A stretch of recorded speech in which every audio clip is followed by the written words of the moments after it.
Coming up on this episode of Don't Panic, we have got a lot of tech news. We're back. We missed a week. We got 2 weeks worth of news, including news from Verizon. We're going to be talking Apple Watches, the European Union, Messenger standing alone, YouTube trying to get paid, and a whole lot more. It's a great episode of Don't Panic, and we're going to go ahead and start it right now.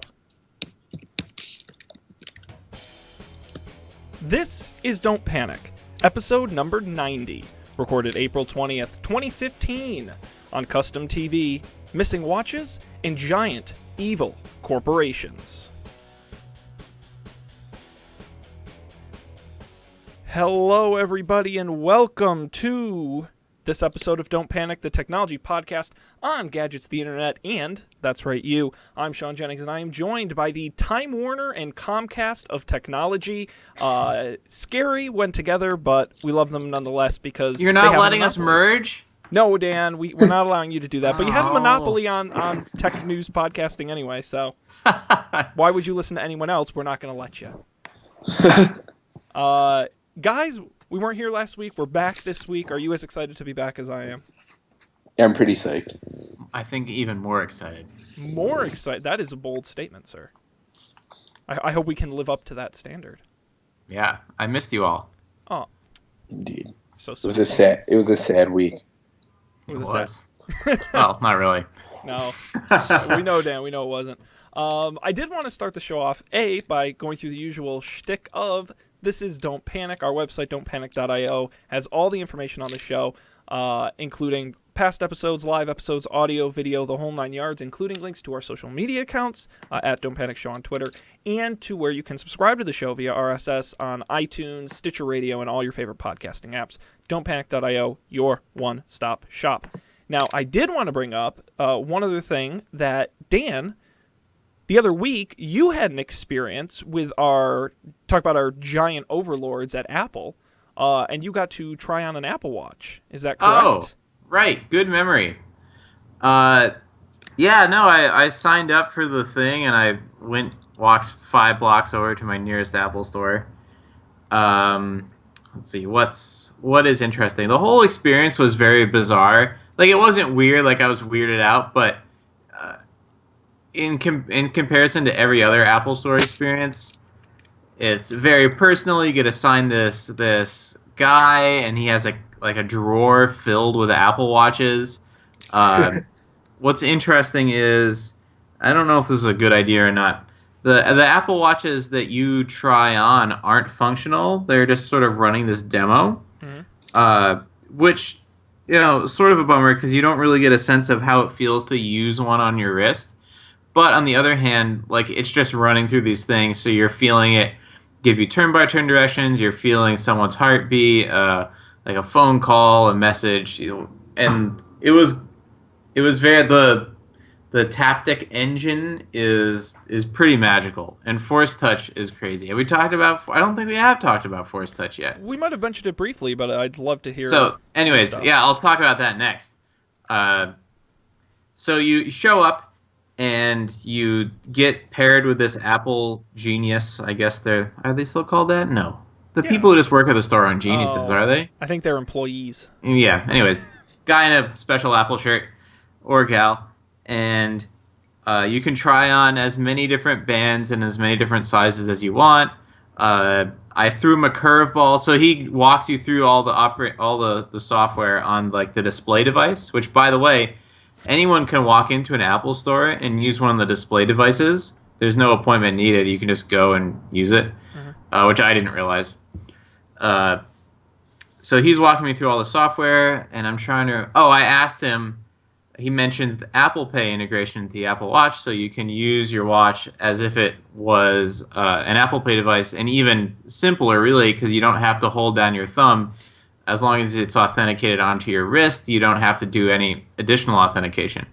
And I thought I threw him a curveball question. I asked him, how does that actually work? Because my iPhone can't store, like, the credit cards, because it's only a 5S. And apparently, if you have a 5S and you have the Apple Watch app installed, which you do if you upgrade your OS, then you enter the credit cards through the Apple Watch app and they get stored on the encrypted chip or whatever they're calling it on the Apple Watch itself, not on your phone. So I threw him a curveball, and he seemed to know the answer. He could have just made it up though, because I've not tried that. We'll never know. Yeah, well, we'll know soon, Sean, because unlike all of you hosers, I actually accepted the Apple Watch challenge. Oh Whoa, man! you Did were you impressed? you pre-ordered one? Yes. Wow. When's it supposed to arrive? Anytime between the day it comes out and like 2 weeks later. What's Oh, so what we're day in does it come The out? first run. 20 This week? The end of this week? Yeah. What's interesting, though, is, and it came out in the news today, Apple stores won't have models you can actually physically purchase in store until May. Yeah. Oh yeah, I saw that. If that, it seems, right? Yeah, I don't know. That was one of the stories in the rundown, and I guess we can talk about it, but... Okay, before Yeah, we go talk ahead. about that, I have to talk about how awesome Force Touch is. The first time, so after I did my try-on appointment last Saturday, it's only 15 minutes, so what was I even doing? There was something else I was waiting for in the area, so I just puttered around the Apple Store for a bit. Went to go try the new MacBook, which is super slim, looks really cool. Like, it looks so cool. And used it, didn't give Force Touch a second thought. Forgot that it was even a thing. And it was only later that I was reading about it again, and I was like, oh yeah, the Force Touch thing, it doesn't have a movable trackpad. I was like, wait, it doesn't have a movable track? I didn't notice that at all. And then I went back that day, the next day, and it is impossible to tell that trackpad isn't moving. Wow. Like, it almost looks like it does. My eyes are just like, that moved, but I know it didn't. And then, so that's just the pressing. That's just a regular press. And then when you press through it, it's like, that's a whole, it sounds hyperbolic, but it's a whole new, like, experience touching an object that I've never had before. And I don't know how useful it will actually be. Like, I think maybe if it was more fine-grained, so there are multiple levels, and maybe it can do that, and they just haven't implemented it yet. But it works so well. It was really cool. I was blown away by Force Touch. Wow. And the haptic feedback thing, which made it feel like you were clicking an actual button. Yeah. So like, imagine if they build that into the iPad and you're typing, and it's not like the old Android thing where your whole phone shakes when you press the button. Right. It feels like you're pressing little tiny, like, nude style MacBook little tiny keys, which, aren't the best keyboards in the world, but are way better than typing on an iPad screen. Way better. Yeah. That sounds really cool. That's what I want. I want that in an iPad. I'm ready. Surprise me. Not at all. Wow. Well, Dan, that's very brave of you to take the Apple Watch challenge. I'm excited to hear about it. When we get to the picks later, I'll tell you about the tech challenge I took, and the thing I purchased that we can talk about this week. But I'm excited for the Apple Watch. We can talk briefly about the news that where are the Apple Watches? If you got in the first round of pre-orders, which, Dan, it sounds like you did, you're going to get yours between those first 2 weeks around release date. But as usual, Apple pre-orders are getting pushed farther back and back by weeks, as well as models not being in stores until May. Do you guys think this is a case of they didn't produce enough? Is this a case of more orders than expected? Or is this a case of Apple just artificially juicing the numbers and making it seem like there's scarcity when there isn't? Or some combination? Well, how many did they say they sold? Is that an item in our rundown? I don't think they... I've seen analyst numbers as high as 2.3 million. I don't know if Apple's said anything. Yeah. So, it seems like this thing is complicated enough. Like, it's different enough from everything else they've ever manufactured that I wouldn't be surprised if there is a real scarcity. Especially because they delayed it. It seemed like they never said that they were delaying it, but we got the impression that it was delayed. So I wouldn't be surprised if it was delayed. I also don't think that all that many people bought it. Like 2 million is probably the upper bound. So I don't know. What was the question again? I totally forget. Such a good question that it just went right over. Yeah. No, it was just why are there no watches? Why is there a specific reason? I mean, my working theory would be a couple reasons. The first being that Apple wants to really perfect the in-store experience. They don't have anything they sell currently that sells like the Apple Watch, and you experience this, Dan. And I think they wanted to give them time in the stores, because I would love to know what percentage of these watches will end up being sold through the store versus online. I feel like a lot more are going to be sold in store, because it is a very personal, hands-on, try it on, feel it experience. And I think they want to get that experience right, so they don't mind taking a little extra time. As far as the 2 million or 2.5 million who have already ordered it, that number I find believable. I want to know how many people are still buying it in 3 months. Because there is a percentage of people who were going to buy it on pre-order launch day, regardless of what it was or what it cost or whatever. and 2 million is not, to me, a surprising number. Let's see if sales suddenly drop off in a few months, or if they can even sustain, if not grow. That'll be my question. The pre-orders, I don't think, with Apple are ever going to be a good representation of actual sales potential. But that's just my theory. No, I think you're right. Thank you. I don't think it. Whether they made a lot and sold all of them, or they made a little and sold all of them, that either of those outcomes are enough to tell us how successful it will be. It's Apple. They keep pretty quiet about these things, so maybe we'll never know. Unless they sell a lot of them, and then at WWDC, which we got the date for, which is going to be early June, June 8th or 6th, I believe, June 8th.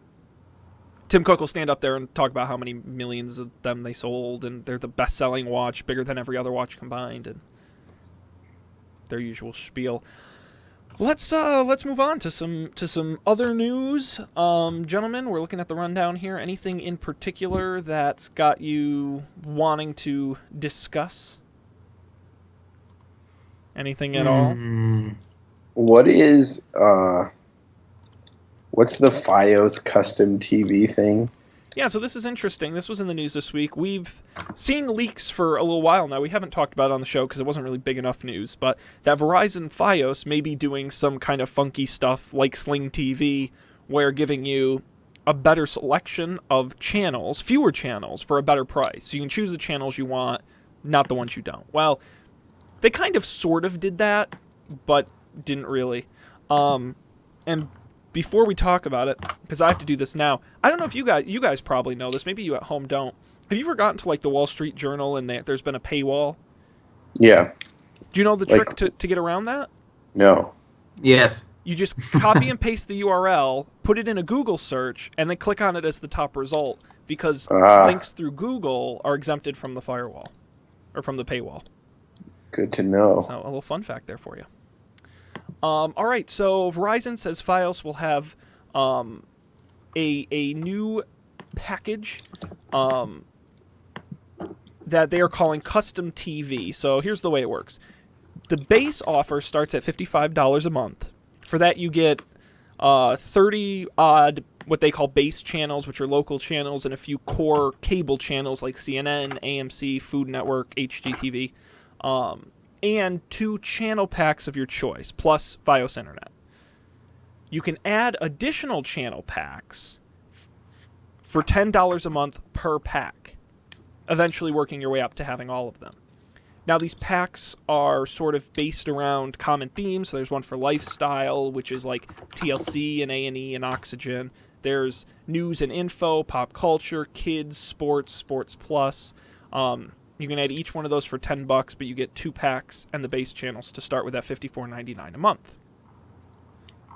Did that make sense? I think so, yeah. You can switch channel packs after 30 days. So once you get one, you have to keep it for a whole billing cycle, but then you can change if you'd like. I think this is interesting, but not that interesting because they're still bundling cable channels, just in much smaller packages. Yeah. So for them And think about how hard this is to use. oh, it's so complicated. You're absolutely right. So people aren't going to want to use it. No, and it defeats the purpose because I'm looking at the list of these little packs, and that's not how I watch television. I watch like one of each pack. I don't need 30 entertainment channels. I need the one entertainment channel I watch. Like, it's totally opposite the way I would buy or use a custom cable package. That's why I like Sling TV, because you do kind of get one of each. Yeah. Now, the other interesting thing is that ESPN has come out publicly and said that this custom TV thing from Verizon violates their carrier agreement with Verizon, because they claim that a number of things, including ESPN, is required by their contract to be in the base package, and that companies can't charge extra for the right to access ESPN, along with a number of other requirements. So we'll have to see what happens with that, but I don't know. Interesting. I'm not impressed. Yeah, it doesn't sound particularly life-changing. I mean, the good thing is, I'd have to do the math and compare it. The problem is cable packages are so complicated, but I think if you get, there's 7 packs in addition to the base package, if you get probably even 4 or more than half of the channel packs, it may still be cheaper than a full cable package. Because you can get the base channels, 4 packs, and pay $75 a month. And that includes internet, which really isn't super outrageous. I mean, that's better than what I have now with Comcast. Like, I paid like 80 or something, and I have 0 channels. Because that's the problem with current cable packages, is they bundle it by the hundreds of channels, not the 10 or 15 channels. Right. So you can't... At least, I think this is a step in the right direction. It gives you a little more flexibility, but nonetheless, this is not custom TV. I think that's terribly misleading. Yeah. It seems like we're kind of like inching closer to that sort of thing, but I mean, I guess if you think about it, like the ESPN thing, all their deals with people have been set up in a world where like that was how it worked. So I feel like it's going to be some time before I don't know, we can get everything we want simply because of contractual obligations. Like, we need to for those to run their course. And that's why you'll see things like Sling TV and PlayStation do it first, is because Verizon and DirecTV and all these guys, they have long-term contracts. These are multi-year contracts.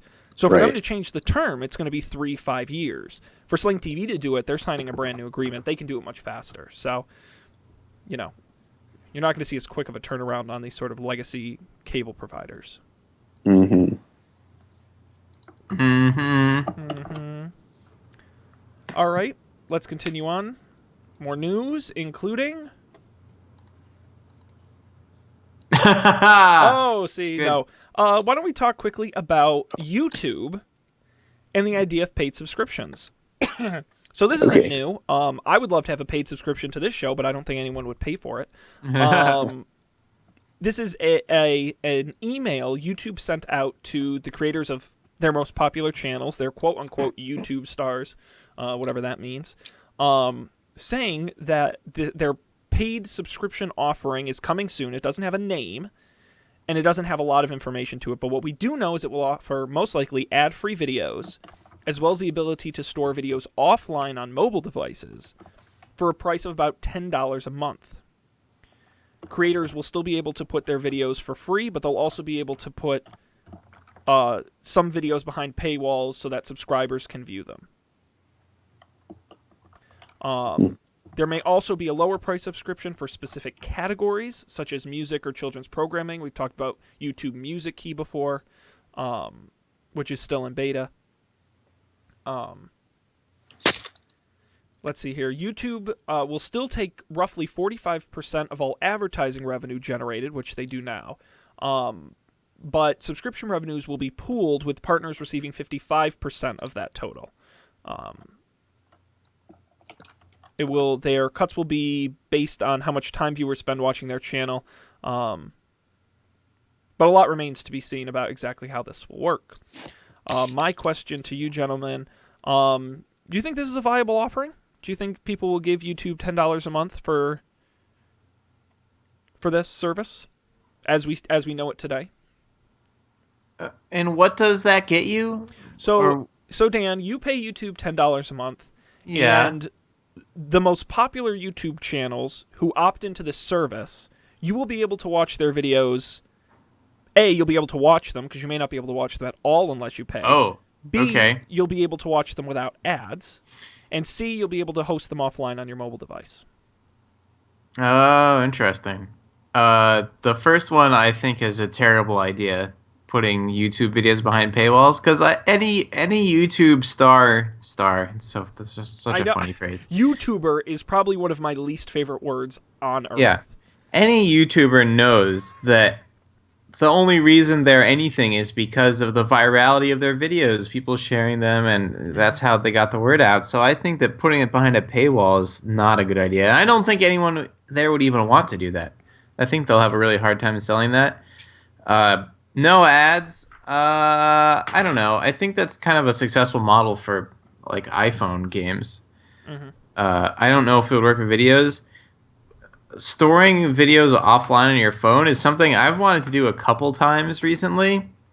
So I could see that, but for $10 a month, that's a lot to ask. Yeah, I don't know. I think the advertising thing has been going pretty well for them. Why mess with a good thing? Yeah, I mean there's some YouTube channels who are bringing in millions of dollars every month on ad revenue. I don't know if this service will be any more lucrative for them. And so you said the channels would have to opt in to not showing ads? Yeah, the service is voluntary. No one's forced to do it. So they could continue to have ads and just not be involved at all. And the same goes for they can make it so anyone can watch the video with ads, or if you pay no ads, or they can make it so you can only watch it if you pay. That's another option creators will have as well. I wonder. I don't know. I wonder if that'll be like a good. Like, would they make more off of you for a paid versus an ad? So who's they? YouTube? No. The channel, the like person who collects off that gets paid by YouTube for their ad views. I think probably the only way they can sell that is if they do get paid more, right? And I would bet, or at least otherwise, why would a content creator ever want this if not to get more money? I agree. I think I would assume. My problem comes in. I like the idea of paying to not see ads. Apps do it. Websites do it. A lot of people do that. You can see ads for free. We get rid of the ads when you pay us. That makes sense, and I bet creators will at least make the same amount of money either way. I would be surprised if they lose money. My problem comes in is creators who are going to say, you can't see the video at all unless you pay us, which I think is bad for creators because you're right, their whole success is built on virality and sharing and this idea of, okay, I have to watch a 30-second ad, but at least I can watch it. I think it's bad for YouTube because now the beauty of YouTube right now is every video is available and open. Now you're creating a separate small chunk of YouTube that you can only get if you pay. And I think it's bad for viewers because I'm all for paying. If there was a service, if YouTube said for $5 a month, there will be no ads on any YouTube video you watch, I might consider that. But what bothers me is I am not the kind of guy who is big into YouTube celebrities and YouTube. Like, I don't ever watch any of that, really. Maybe one or two channels. CinemaSins is I'm a big fan of. So I would never pay $10. I would probably not pay $5 a month. I just think it's like, I see why YouTube would be attracted to the model. I don't know if YouTube supports it. That's just my thinking. Yeah, I don't like. I'm trying to think of things that a creator would want to only give to like Now, paid if you had, subscribers if of you could, YouTube. if you could segment out your videos, That would be it. that would be 'Cause then. I've Yeah. talked on the show before about Patreon, Right. which is a great service where you can give creators money, and in exchange you get exclusive stuff. You get Yeah. access to things people who don't pay them don't get, and there's value in that. Yeah. So Yeah. I think if there was like $10 a month, but you get this person, you get extra videos from them. They'll do live Google Hangouts with you. They'll do all kinds of stuff. Even just the ability. So if it was $10 a month, no ads on participating content creators, and they can put bucket videos into like premium YouTubers only things. That I think that would be enough, and maybe the downloading thing would be cool too. Like, Yeah. and that could be Hangouts on air, maybe. But even just premium videos. I think that would work really well. Maybe that's what this is, and if not, maybe Google should hire us. Yeah. I mean, yeah, and I mean, I would hope that that would mean they make more money off that stuff than they would off their normal ones. Yeah, Or money per view. I don't think Google is stupid enough to pitch something to creators that would make them less money. I have to imagine Yeah. those who opt in, at least at a certain, like if you have 1 million subscribers or higher, maybe you make money. Yeah. Like I'm sure there's a line, but there's got to be more money in it for those higher up. Mhm. I have no idea. Well, I'm not even going to get the business model of YouTube is much more complicated than the hour of this show to cover, so maybe it's best to just move on to more news. Gentlemen, anywhere particular you'd like to go next? We can talk Facebook Messenger, Android Yes, let's Wear. talk about the EU sticking it to the Goog. All right, sticking it to the Goog. They've tried many times, and they're still trying. This is not right new. in the goog. Yeah. So there's actually two pieces of news here, and I am not a lawyer, unsurprisingly. And I What? am not an expert in the European Union, unsurprising. So I'm going to try to Wow. explain this as best I can. I'm gonna have to take a couple moments and process those two bombshells you just dropped. Yeah, I know. Shocking. Shocking. The EU formally accuses Google of monopolistic search practices. What does that mean? Well, the EU has been investigating Google for 5 years now, right? A very long time. But this week it changed because they have a new lead of their investigation who recently came in and who formally said that they are serious about investigating them. So they didn't actually penalize them or find them guilty of anything. So relax. But what's interesting is what they're complaining them about. There's a number of objections. The most important large one is Google Shopping. So right now, if you search for a product on Google, you may notice in the little sidebar sometimes at the top, there's Google Shopping results, which show a number of products from different retailers you can buy. Some of those are ads. Retailers can pay money to have their products put in that bar, just like Google Search has ads at the top that show up first when you search. Okay? You with me so far? I'm with you. Okay. Now, we in the U.S., we're fine with this, right? We don't find this monopolistic at all. The problem is, and here's a fun fact for you, in the U.S., Google controls about 67% of the search engine market. Okay? In the EU, Google accounts for something like 95 or 97% of the search market. Yeah, it's crazy. They literally That's have a intense. monopoly. And that would be fine, and that's why the EU is always on their case about, because you have such a high percentage, everything needs to be fair, everything needs to be reasonable. Well, the problem is the EU thinks that it's really unfair to retailers that Google is predominantly featuring paying, sponsored retailers at the top of search results when those in the European Union search. They're fine with an algorithm accurately giving you the best result in a search. They don't think it's fair that the search put someone who paid at the top. Now, it's different from... Now, is it that it puts someone who paid at the top, or someone, or like Google's Google interests at the top? As far as I understand it, if the Google search shopping thing gave you the products with the best prices automatically, there's nothing wrong or illegal about that because it's automatic and it's a service. The problem is it's unfair, and Google can use the fact it has a monopoly to charge more to get companies at the top, and it's disadvantage to retailers who don't pay to be at the top. That doesn't make any sense. That's how Google works. I don't like. That's how they make money. You're exactly right. The problem is when you have 97% of a market, then it is considered. You could say the same thing about Microsoft with Internet Explorer when the EU sued them and won, right?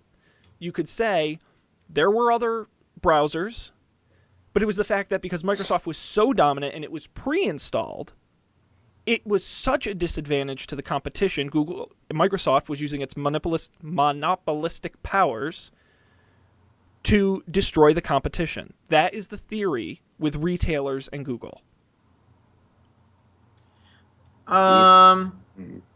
Okay. Something about this feels different. Like they don't feel equivalent to me, but I'm having a hard time saying why. So I guess what they're saying is the example they're using in this slide here is if you search for pants, you'll get Google shopping results at the top, and below that you'll get whatever, Levi's.com or whatever, Old Navy. So Google is prioritizing its own shopping service ahead of possibly other shopping services on the internet too. You've got I don't know, what's that price comparison website? Amazon. Well, yeah. Amazon and Zappos. So if you look for shoes, I don't know, let's try this. Let's look for shoes. I don't get any Google shopping results. I get shoes.com first. If you search for if you have to search for a specific product. Okay, so like a model number or something like that. Yeah, how about this? Thunder Bay 4. So I just searched for this new RAID enclosure I have, OWC Thunder Bay 4, and I do not get Google shopping results. Yeah, according to the EU, and I think this is a great Air. No. Because I've seen it. Let me see if I can show the folks at home. Yeah, I've definitely seen this sort of thing before. I don't know what from. Yeah, I see it. Shop for. I put it on Google and it says sponsored at the top, and it shows Google search results here. I'll put it up on screen for you at home to see. But yeah, and it's predominantly at the top. It's taking up about at least a quarter of my browser screen space. I can't get this to show up at all. Daniel, just have to go back and watch the video version. So I was always under the impression that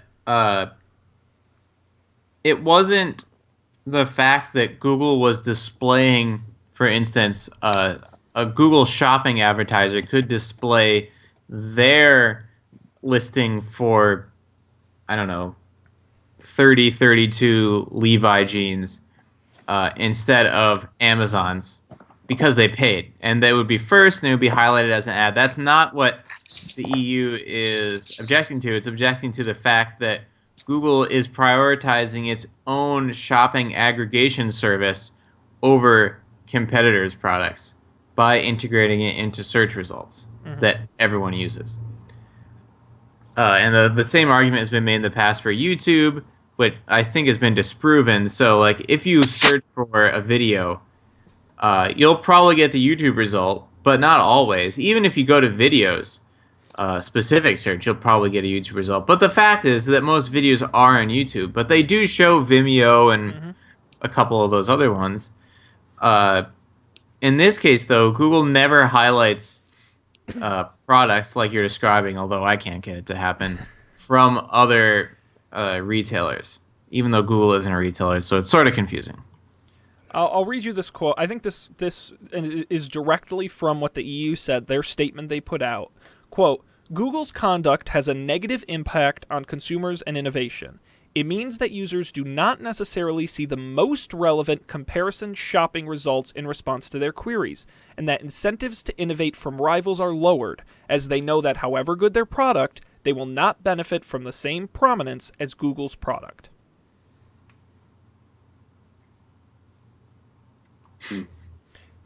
Antitrust is so crazy, and I will happily say so. It is very weird. Like I said, as soon as you get above that 90% market share in anything, your life gets really, really difficult, especially in the EU. Which brings to Google's second problem, which is, they've been investigated for 5+ years on Google search. Well, EU opened a brand new investigation into Android, claiming similar antitrust violations. Now, there are there are a couple of different problems the EU has. I will just say the biggest problem is that Android is an open source platform. Anyone can do it. But if you want to include Google services like the Google Play Store and Google Apps, you have to play by Google's rules and say, this is, you're allowed to do that. The EU has a problem with this. They claim that Google used its monopolistic powers to coerce competitor companies into playing by their wishes and using Google's requirements. Let's see. Whether Google has prevented smartphone and tablet makers from creating modified version of Android, and instead coercing them through threats to use their version of Android. Hindering the development and market access of rival apps and services by requiring or incentivizing smartphone and tablet makers to exclusively pre-install Google's own apps and services, again, being antitrust unfair to other search engines or other apps. Now, this is kind of a bogus charge. Go ahead. Because you look at Fire OS as, I think, a prime example. With that, they took Android and they ran with it and they created their own thing. And the fact that Google has an experience, but you don't have to use it. I think the only smoking gun to come out of this would be if someone said, if an email came out with Google explicitly writing to Jeff Bezos saying, if you make it a fork version of Android and don't use Google, we'll never give you any service ever again, or something like that. I think that would be, you'd have to have a pretty good smoking gun of them threatening somebody. Yeah, it almost sounds like they're saying that them withholding their services is a threat, which they're not even withholding their services. It's like they're just saying, like, you can't pre-install it, right? Like, that's not... I don't know. It doesn't seem... I don't know. It seems like... I guess you can frame it that way as a, like, threat, or you could frame it as, like, if you like, as a incentive to... I don't know. It seems like a very... murky, a very, very kind of hand wavy thing, like. Well, and that's why if you ever talk to a corporate lawyer, they'll absolutely tell you to watch every single word you put into any written document that could ever be subpoenaed, because all it's going to take is one slightly badly worded email between Google and Asus and them saying, you make the Fire OS tablet now, if you don't stop and start only making Google tablets, will never give you any more business, or something like that. That's sort of the line. But yeah, I think I don't really buy this one as much as I buy the search one. But as I previously disclaimed, I am neither a lawyer nor a European Union expert. So what do I know? So basically the whole last segment meant nothing. Let's continue on, because we've got some more news, and time is ticking away, as usual, gentlemen. What next? Anything in particular? We've got Google Wireless, Android Wear. We've got Google and Tesla. We've got Comcast, Time Warner. Let's celebrate Comcast and Time Warner. Let's end on a happy note, maybe. Yeah. We can definitely talk about them. I mean, there's not a ton of new news here, but there is some. Comcast and Time Warner negotiators are meeting with the Justice Department this week. This is the first time regulators and representatives from the cable companies have sat down together to try to negotiate a deal. Normally, when a company wants to merge, they just ask them and say, "Can we merge, please?" And they get a yes or no. But when things get a little dicey, they sit down to negotiate. This is what Comcast did when they acquired NBC a couple years ago. Was they negotiated a number of rules around them allowing them to do it, and eventually the merger passed. The companies are getting together in meetings, so it'll be interesting to see what comes of, if a deal can come at all. Because certainly the leading theory is that regulators are against the merger as of right now. It would not surprise me to learn that Comcast and Time Warner have to agree to some pretty steep requirements around the merger for it to actually pass. I certainly hope so. Yeah, I was I was heartened to hear this, but we'll see what happens. The government has pleasantly surprised us in technology the last couple months, I'll say. So maybe there's hope. Maybe I won't have terrible internet service next year, but probably I will. Dan, I think the best you can hope for is not to have worse service than what you have now. True. I didn't state that correctly. Thank you. Good catch. Oh man, monopolies are awesome. So there is that. We've got time for one more here. Anything in particular? Going once. Android Wear. Android Wear. Let's talk about Android Wear.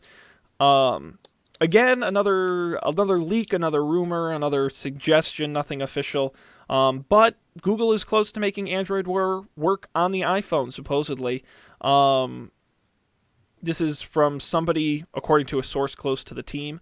Android Wear will work along with a companion app on the iPhone and supports basic functions like notifications. It also supports Google Now's information cards, voice search, and other voice actions. It could also support more advanced features with Google's own iOS apps, like responding to Gmail messages. That's pretty much it. I mean, there's kind of more aggressive rumors that it could be more aggressively included with iOS. We don't really know. What does that mean? Well, including, there have been some hacks and workarounds that have already been sort of tried by people, and none work particularly well. The theory is that Google is so good they'll figure out some way to work around it. The features I previously mentioned are the ones that seem certainly the most plausible. But being a little more aggressive with integrating with the actual OS notifications and things like that. Mm-hmm. So yeah, I think that's exciting. We've talked about this on the show. How awesome would it be if Android Wear was a little more platform agnostic like Pebble? But as we know from the Pebble, it's not got a super great experience when you're not as tightly integrated with the OS as Android Wear is on Android or Apple Watch is on iOS. Right. It's a very clunky workaround, pain in the butt situation. I don't know if Google could do any better, but I'd certainly be interested. Yeah, it would be cool. I think it's kind of neat. And maybe, if Google can do better, maybe it could pave the way for other people to do better as well. Well, that's part of what Pebble's doing. And another disclaimer, I'm not a programmer or a technical expert. I'm not many things. But supposedly Pebble, in the new version of their OS, shipping along with the Pebble Time, they're going to have better integration with services connecting directly to the web rather than doing things on your phone or via the app itself. So the protocol will go right to the servers of whatever service you're talking to and bypass the phone, just use the phone as a web connection essentially. Yeah. So I mean, I think that makes sense. That's like basically what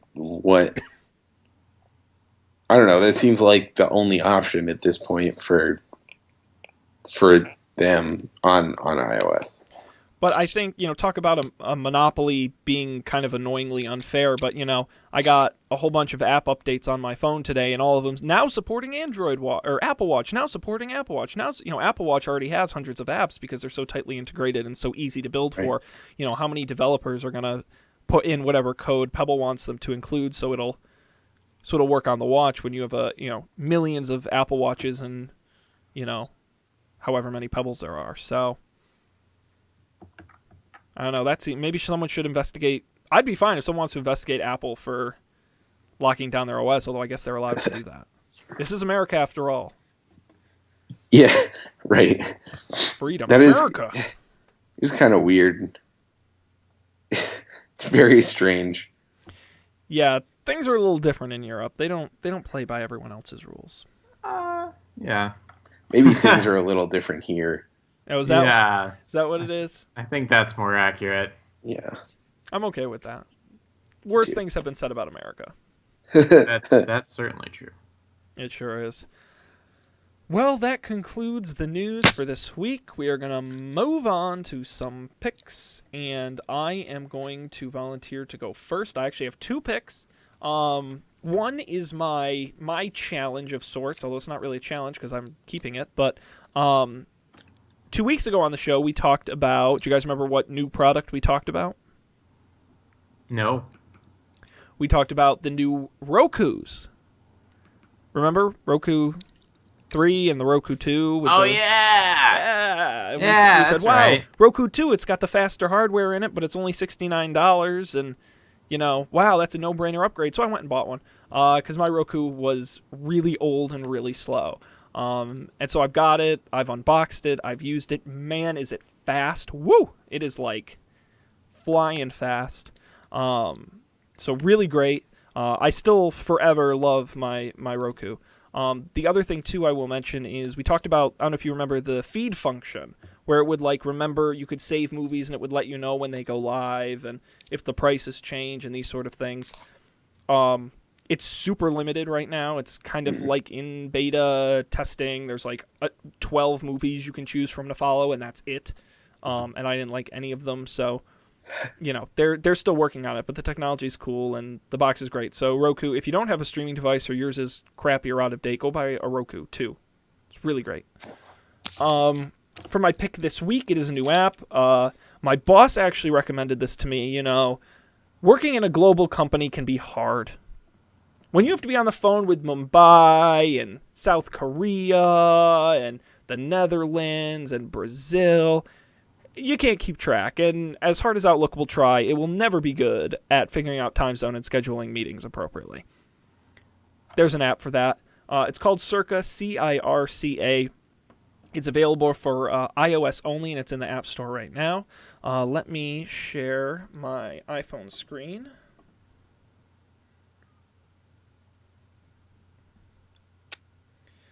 And the way it works is it's very stylized, and it's got this nice little these little wheels.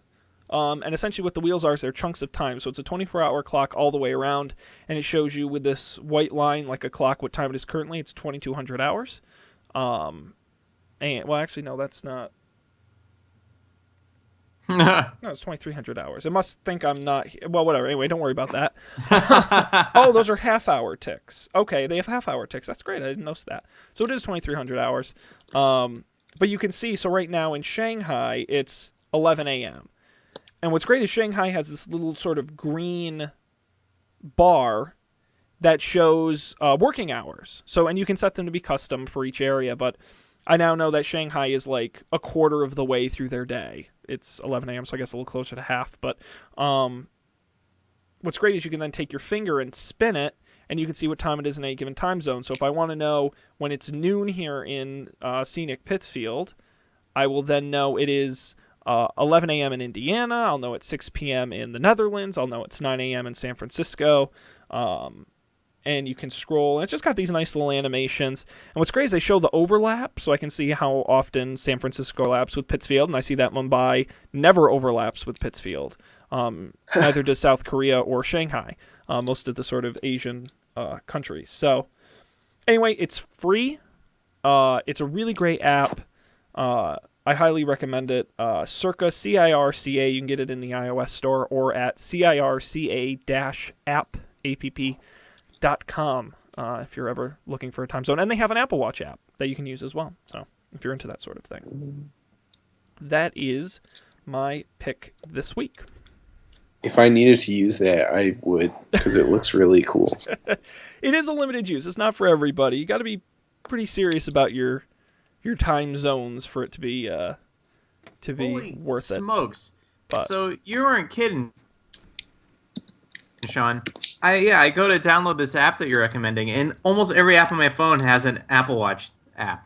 Yeah, This is crazy. it's ridiculous. I don't know the backbone of it, but it's got to be dead simple to translate your app to Apple Watch because now everyone has Everything, it. 1Password, Spotify, And there were apps- OpenTable. There were apps I couldn't imagine what you would do with an Apple Watch Right. version of, and they had one. Yeah. Like 1Password? What do you do with that? Postmates, Uber. So the 1Password you can, I think if you authenticate your Apple Watch and it's Mhm. connected to the phone, then you don't have to ever press the Oh, thumb yeah. thing. Yeah, That's it was interesting. amazing to me. Talk about a selling point for the Apple Watch. Of course, the JetBlue, early reviews say Yahoo Weather, the performance is a little weak on the Apple Watch in terms of speed. Slack.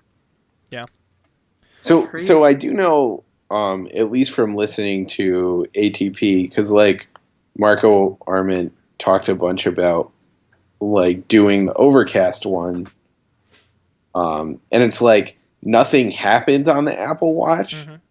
Mhm. So it's mostly like all the computer stuff happens on your phone, and it goes over Bluetooth to the Apple Watch. So I feel like that's Yeah, I don't it's know. just an interface. But I guess Right. that's why some of the performance is a little weak on the Yeah. Apple Watch. Is a lot of loading. Yeah. I'm sure some of that stuff is like organizational too. Like as people get better at Mhm. developing Apple Watch apps, like they'll figure out how to like mitigate those kind of like crappy feelings. Yeah, but that's exciting. By the way, I took my first Uber when I was in California. Oh yeah, how'd that Whoa. go? It was great. I loved it. It was so easy. I pushed the button, and then the car was there, and the guy was really nice, and he drove me to the rental car place, and we chatted a little bit, and he was very polite. It was great. Nice. I really loved it. It was a couple bucks. It wasn't too bad. It Yeah. was a Yeah. pleasant I will. experience. I'm routinely surprised at how inexpensive Uber is. Mm-hmm. Yeah, it was good. And I used Grubhub for the first time Oh really? because I was lazy one day and didn't feel like leaving my hotel room, so they delivered to me. It was great. Oh my god, I want to live like where they have things. Someday, Sean. Someday. I'll get out of this one horse town to the big city. NYC. What is our- enough of me. I knew singing. that was from something. That's from Annie. God, I'm so lame. All right, let's continue on, please. Anything but me. And let's move on to next in the list, which is Colby, who's going to talk to us about another app. Yeah. So I don't know if you guys remember a while ago, like I think it was probably like around Christmas time, a little before Christmas time, I picked that. It was called the Neat Ice Kit, and it's for like making like clear chunks of ice to put in your drinks.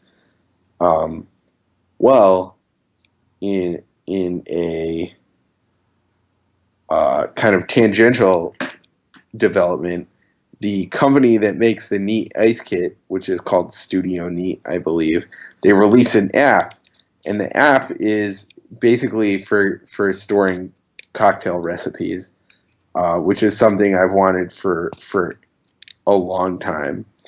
I've even started building this myself, but I was so happy when they did this because I would much rather someone else build something that is way better than something I would have built than actually build it myself.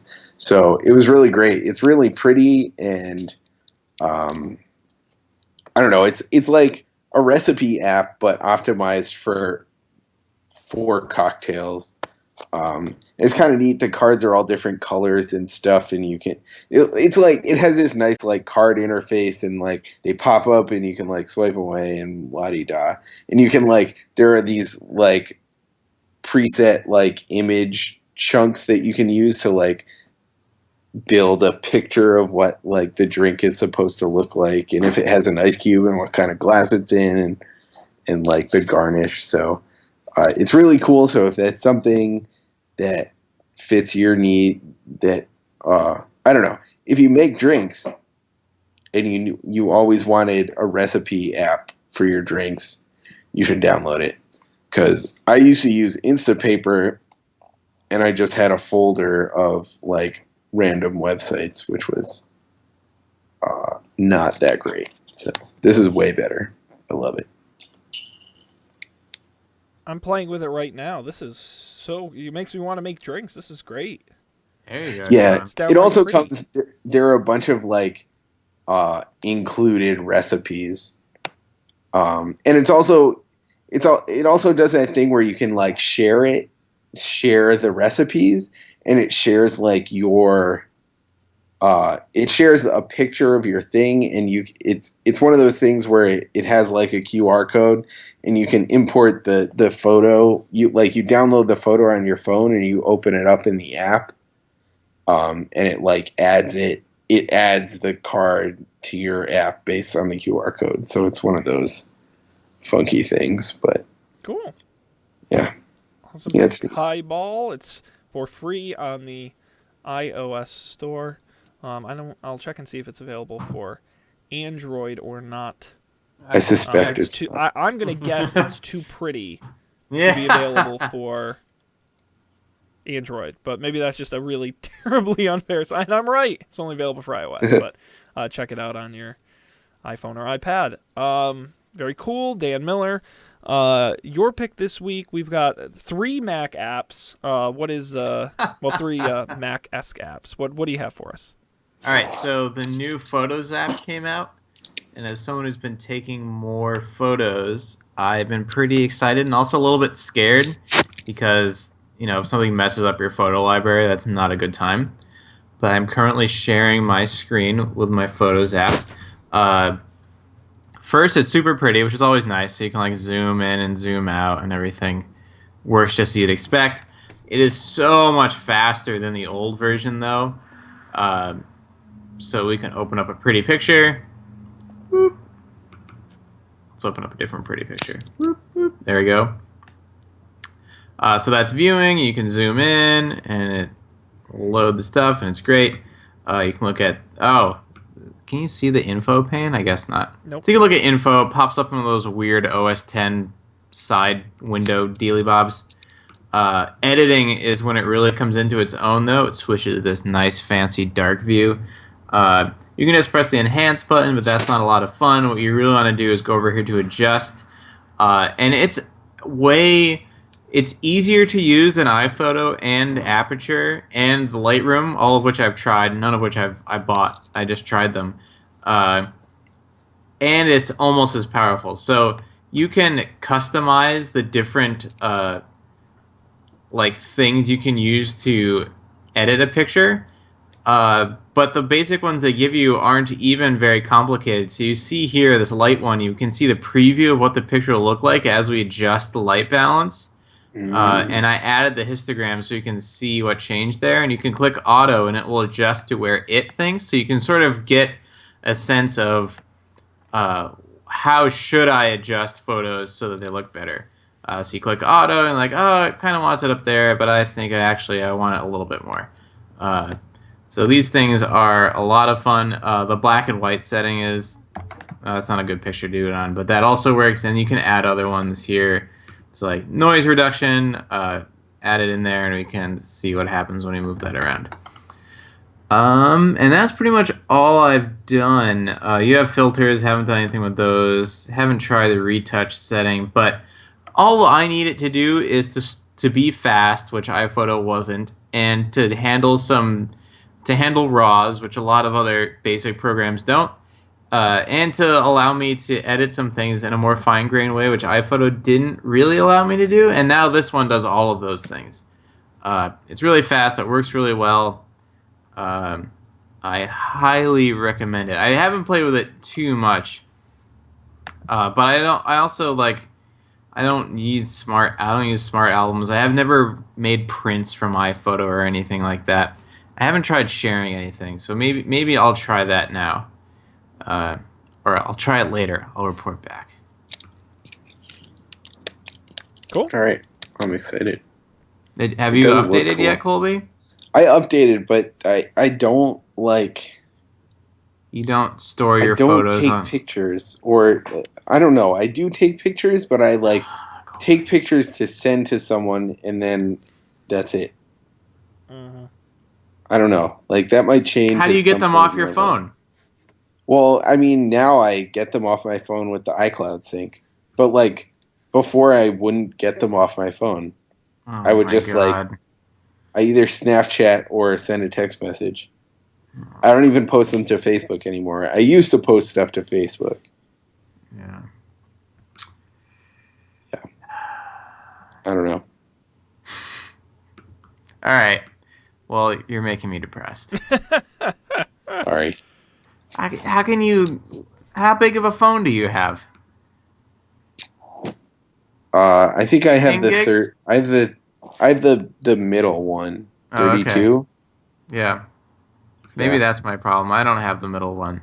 I was just using my iPhone on my trip, and I saw I've always synced my iPhone photos to my Dropbox, and my folder in Dropbox has 9,600 photos in it, which is Whoa. probably about 2-3 years worth.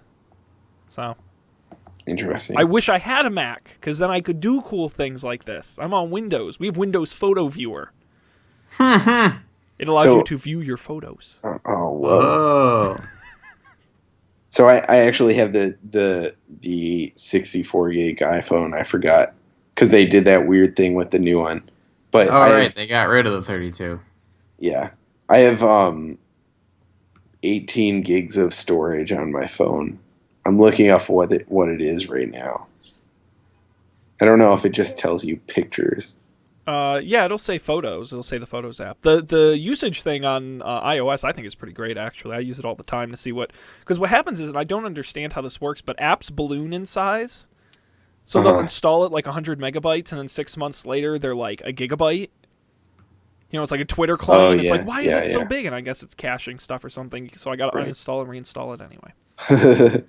That's a Damn. whole story for another Damn day. it. So, Dan, you're going to get even sadder when I tell you this.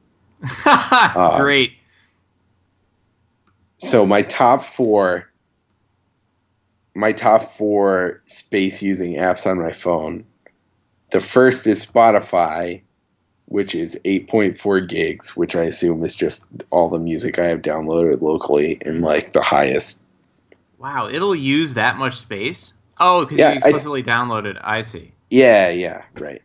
The next two are just like random games that I downloaded. And the fourth one is my Photos app, which is using 369 megabytes. Oh, Wow. Yeah. That is weak. So I guess I won't remember this portion of my life at all when I'm older. And just be a Both black from all hole. the drinking you've done and from your lack of photography.